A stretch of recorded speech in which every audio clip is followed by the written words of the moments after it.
এরা এরা দেখি মারামারি করে যাবে না হাতে ব্যথা আলি এর হাতে ব্যথা এর একটা দাও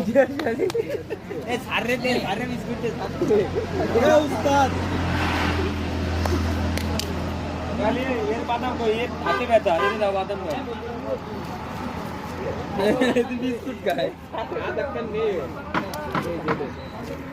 খুচরা আছে ভাই শালা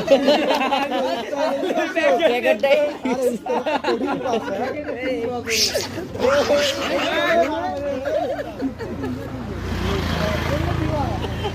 ওই ডালির প্যাকেট নিয়ে যান ওই প্যাকেট নিয়ে ভাগিছে ভালো